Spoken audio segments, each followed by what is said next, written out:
नमस्कार, जय हिंद, जय श्री राम दोस्तों। अनफिल्टर्ड इंडियन पे आप सबका स्वागत है। आगे बढ़ने से पहले आप सबसे रिक्वेस्ट है, वीडियो को लाइक कीजिए, चैनल को सब्सक्राइब कीजिए और शेयर करना मत भूलिए। जिस दिन से भारत आजाद हुआ है, उस दिन से कश्मीर एक ऐसा वाहिद राज्य है जो कभी भी सामान्य स्थिति में नहीं रहा। 1948, 65, 71, 99 ये वो साल हैं जो हमें याद रह जाते हैं क्योंकि उस सालों में कुछ बड़ी घटनाएं घटित हुई थी। लेकिन उसके इतर भी कश्मीर की राजनीति हो, कश्मीरी सोसाइटी हो, वो कभी सामान्य नहीं रही। एक हमेशा से एक अंडर करंट बना रहता है। 1980 का दशक हो, 1990 का दशक हो, बुरहान वानी के बाद की स्थिति हो, 370 हटने के बाद हो, चीजें आपको हो सकता है सतही तौर पर कई बार सामान्य दिखाई दे, लेकिन वो उतनी सामान्य होती नहीं। एक अंडर करंट हमेशा बना रहता है। सरकारें आती हैं, जाती हैं, वो हमेशा से प्रोजेक्ट करने का प्रयास करती हैं कि देखिए हमने कश्मीर का जो इशू है वो सॉल्व करने का प्रयास किया। कभी बताया जाता है कि इतने टूरिस्ट पहुंच गए हैं, कभी बताया जाता है कि इतना इंफ्रास्ट्रक्चर बेहतर हो गया है, कभी बताया जाता है कि इतने टेररिस्ट को न्यूट्रलाइज किया गया है। अलग अलग समय पे अलग अलग फिगर सरकारें अपने हिसाब से देती हैं, लेकिन चीजें उतनी सामान्य होती नहीं। उसका एक बड़ा कारण है जो कश्मीरी सोसाइटी है। जम्मू कश्मीर में भी आप तीन हिस्से मान लीजिए, लद्दाख तो अब अलग हो गया है, जम्मू अलग है, कश्मीर वैली अलग है। खासकर जो वैली है उसके अंदर सिस्टमेटिक तौर पर धीरे धीरे ये चीजें इंग्रेन की गई हैं। उस सोसाइटी को ये धीरे धीरे ये एहसास दिलाया गया है कि आप कुछ खास हैं। आपके लिए भारत और पाकिस्तान आमने सामने खड़े हो जाते हैं। आपके लिए जो दुनिया की ताकतें हैं वो आप पर नजर रखती हैं, तो आप में कुछ खास है। तो वो जो आइडेंटिटी उन्हें इस तरीके से धीरे धीरे उनके लिए गढ़ी गई है, तो जब भी जैसे भी चाहे उस आइडेंटिटी का इस्तेमाल कर कर जो चीजें सामान्य होती हैं उसे असामान्य किया जा सकता है। बुरहान वानी के बाद यही हुआ। 370 के हटने के बाद भी लोगों को लग रहा है कि चीजें सामान्य हो रही हैं, लेकिन वो सामान्य चीजें कितनी जल्दी असामान्य हो जाती हैं वो पहलगाम में हम देख लेते हैं। अब ऐसा ही कुछ आपको दोबारा से कश्मीर में शायद होता दिखाई दे, लेकिन सरकार जिस तरीके से तत्पर तरीके से काम कर रही है उतना आसान नहीं है, लेकिन प्रयास किया जा रहा है। छोटी छोटी जो घटनाएं होती हैं, छोटे छोटे जो दिन होते हैं, इंसिडेंसेस होते हैं, उनका इस्तेमाल किया जाता है अपनी बात को, अपने प्रोपेगेंडा को आगे बढ़ाने के लिए। अब ऐसा ही कुछ हुआ। कश्मीर के जितने सारे बड़े नेता हैं उनको नजरबंद कर दिया गया। क्या कश्मीर में दोबारा कुछ बड़ा होने जा रहा है? उस पर बात करेंगे। कल उमर अब्दुल्ला की तरफ से एक ट्वीट आता है 13 जुलाई के दिन कि जितने भी कश्मीर के बड़े नेता हैं उन सबको सरकार ने या कहें जो पुलिस प्रशासन है उसने नजरबंद कर दिया।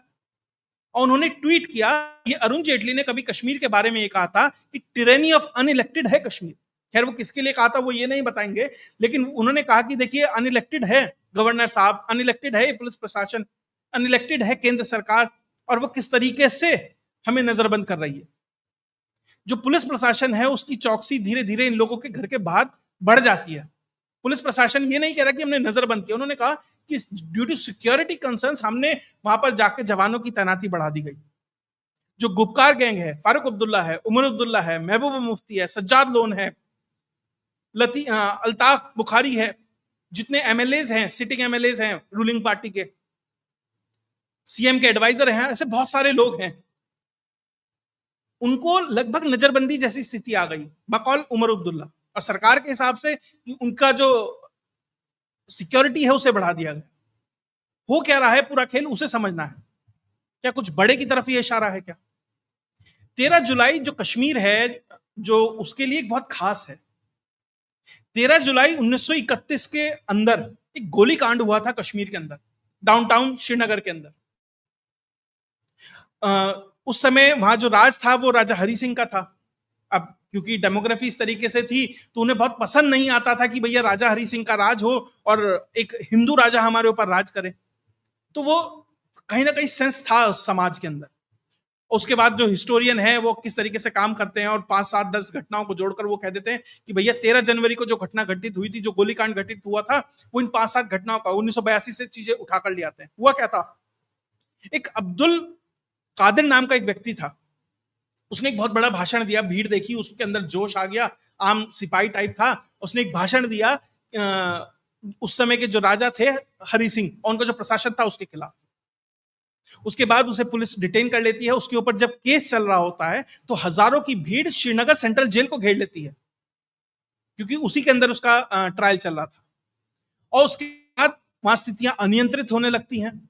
उसके बाद वहां गोली चलानी पड़ती हैं, क्योंकि जो प्रशासन अंदर था जेल के अंदर, उसे अपनी सुरक्षा का, अब्दुल कादिर को कहीं ये भीड़ न छुड़ा ले उसका उसका डर था, इसलिए गोलियां चलानी पड़ती हैं और 21 लोग उसमें मर जाते हैं। तो उस दिन से उसे शहीदी दिवस मनाना शुरू कर देते हैं। और जो शेख अब्दुल्ला है, फारूक अब्दुल्ला के जो दादा हैं, वो उसे यौम शहादाए कश्मीर ये कहकर मनाना शुरू कर दिया जाता है। और 1947 के बाद बाकायदा उसके लिए छुट्टी घोषित कर दी जाती है। मतलब आप ये बताइए, एक अराजक भीड़ को आप शहीद बनाकर प्रोजेक्ट करते हैं सिर्फ अपने राजनीतिक पॉलिटिकल गेन्स के लिए। जब 370 हटता है उसके बाद जो प्रशासन आता है वो ना ही सिर्फ 13 जुलाई की जो छुट्टी है उसे कैंसिल कर देता है, बल्कि 5 दिसंबर, जिस दिन शेख अब्दुल्ला का जन्मदिन होता है, शेर कश्मीर, पता नहीं किसने उपाधि दे दी, खुद को ही दे दी, किसने दे दी। भारत में तो भारत रत्न देने की भी उपाधि, अब खुद को ही देने की जो है परंपरा है, खुद को ही शेर कश्मीर कह दिया, खुद को शेर हिंद, सब अपने आप को कह देते हैं, अपने आप को राष्ट्रपिता भी, मतलब सब कुछ है भारत के अंदर। तो वो शेर कश्मीर का जन्मदिन जिस दिन होता था तथाकथित, उस दिन भी जो छुट्टी पड़ती थी उसे भी कैंसिल कर दिया गया। अब इन लोगों को ये दिक्कत होने लगी। अब क्योंकि सत्ता में नहीं थे, उस तरीके से होल्ड नहीं था, तो कुछ बहुत कुछ कर नहीं पाते थे। अब इलेक्टेड होके आए हैं, वो अलग बात है।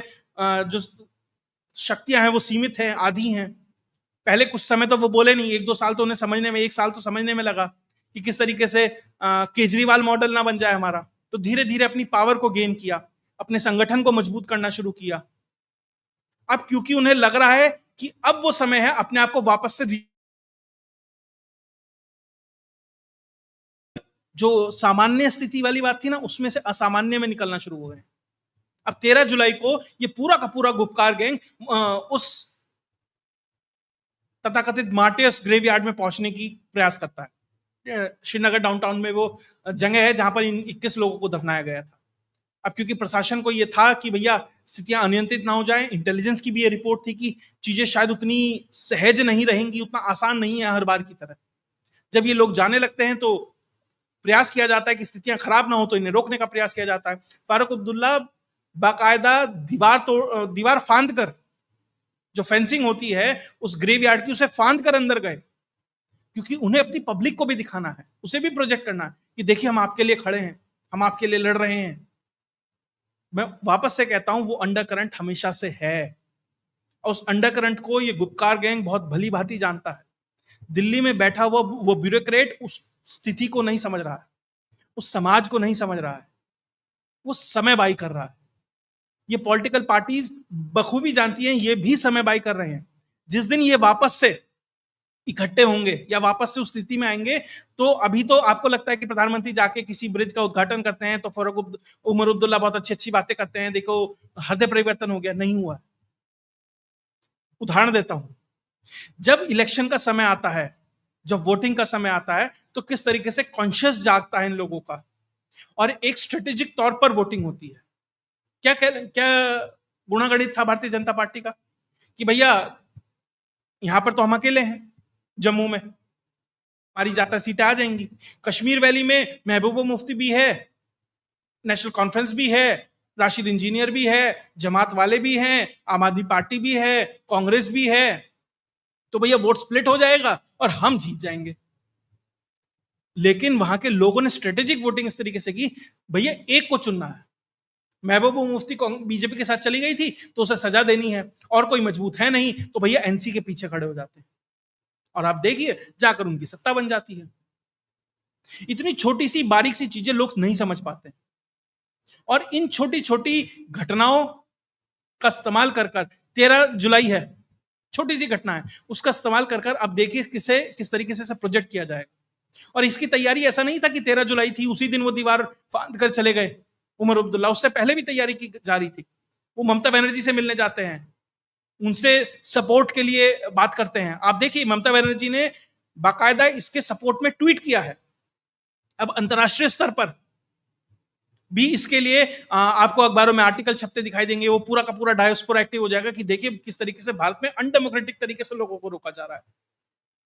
लेकिन वो ये नहीं बताएंगे कि पूरा का पूरा जो प्रोटेस्ट था, सो कॉल्ड प्रोटेस्ट था, वो किस तरीके से भारत और भारतीय राजाओं के खिलाफ था। जो पाकिस्तान है वो भी इसका इस्तेमाल करेगा, खैर कितना करेगा कितना नहीं और कितनी उसमें वैल्यू है, उसका बहुत ज्यादा वैल्यू भारत में नहीं है, लेकिन एक संजीवनी के तौर पर से इस्तेमाल करने का प्रयास किया जाएगा। और 370 के बाद ऐसी नजरबंदी हुई थी और अब हो रही है। तो इसलिए जिन लोगों को ये लग रहा है कि भैया वो कुछ बहुत कुछ कर पाएंगे कश्मीर में, शायद उतना सामान्य नहीं है, स्थिति नहीं है, क्योंकि दिल्ली में जो व्यक्ति बैठा है वो आपको बहुत लॉन्ग रोप नहीं देगा। लेकिन हाँ, कि कई बार क्या होता है, आदमी का विजन बहुत अच्छा होता है लेकिन एग्जीक्यूट करने के लिए जो नीचे अधिकारी होते हैं वो कहीं ना कहीं गड़बड़ कर जाते हैं। वो शायद मुझे लग रहा है कि दिल्ली को उससे बचना पड़ेगा, क्योंकि एक दो राज्यपाल कुछ ऐसे भी गए हैं जो बाद में थोड़ा सा रोग एलिमेंट टाइप हो गए हैं। तो सरकारें अगर उनसे बचे, दिल्ली अगर उनसे बचे, तो कश्मीर को धीरे धीरे सेंसिटाइज कर कर उस पूरी सोसाइटी के अंदर वो चीजों को, समय बहुत लगेगा लेकिन आपको ये समझाना पड़ेगा आप कुछ खास नहीं है, आप वही हैं जो एक आम भारतीय हैं। और कोई कितना भी प्रयास कर ले, आप भारत के साथ ही रहेंगे, भारत के साथ ही रहना पड़ेगा। तो आपको उस तरीके से अपना, अपने बच्चों का भविष्य आगे बढ़ाना पड़ेगा। और जो ये कियोस्क की इकोनॉमी वहां डेवलप हो गई, उसे तोड़ना बहुत एक सरकार की होनी चाहिए। और ये गुपकार गैंग जो है ना, इसे इसी बात का डर है, इसी बात की पीड़ा है। जो कियोस्क की इकोनॉमी वहां पर क्रिएट हो गई थी, वो अब काम नहीं कर रही है। 500 रुपए बांटो, में बने रहो। पर कैपिटा भारत में सबसे ज्यादा खर्चा अगर कोई सरकार किसी राज्य में करती थी वो कश्मीर के ऊपर करती थी। अब वो उस तरीके से उनकी जेब में जाना बंद हो गया है। अब जेएनके बैंक का घोटाला खुलने लगा है, क्रिकेट बोर्ड का घोटाला खुलने लगा है, रोशनी स्कैम के ऊपर बात होने लगी है। तो इन लोगों को वो दिक्कत है, इसलिए डाइवर्ट करने के लिए इस तरह के मुद्दों का इस्तेमाल सोसाइटी को वापस से असामान्य करने के लिए किया जा रहा है। अब सरकार को इसके लिए बहुत ज्यादा ध्यान देने की जरूरत है। वापस से वही सजेशन है कि जम्मू और कश्मीर को दो अलग अलग राज्य किए जाएं। जम्मू निश्चित तौर पर अलग राज्य बनना चाहिए, कश्मीर अलग, क्योंकि जम्मू भी कश्मीर की टेरेनी को झेले ये बहुत जरूरी नहीं है।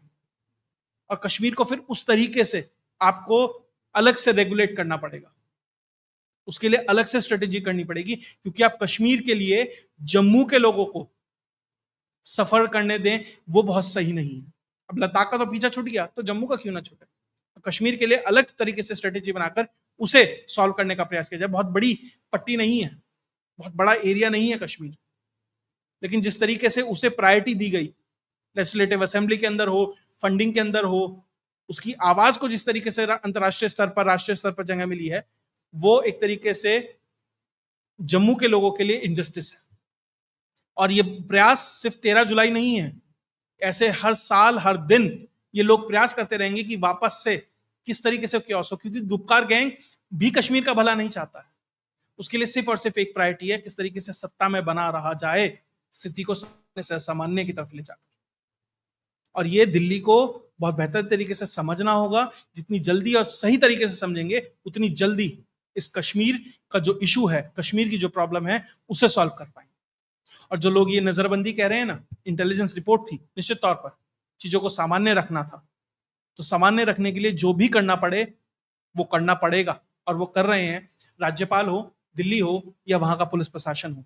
और आपको इस तरह की टसलें दिखती रहेंगी, लेकिन अब बस ये देखना है कि कितना पानी उनकी हड्डियों में बचा है। जी, अगर आपको ये वीडियो विश्लेषण अच्छा लगा तो वीडियो को लाइक कीजिए, चैनल को सब्सक्राइब कीजिए और शेयर करना मत भूलिएगा। जय हिंद, जय भारत।